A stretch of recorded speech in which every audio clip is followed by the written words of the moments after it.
Beware of the dreaded sleeping, snoring frog.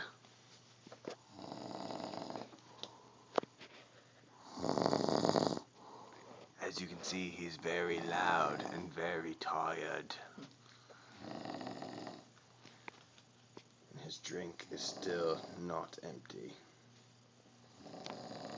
Listen to the noise again.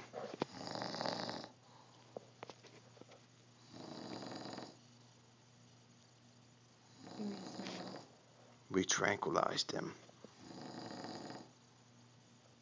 He almost got us. Oh, Notice the male pattern baldness. We haven't had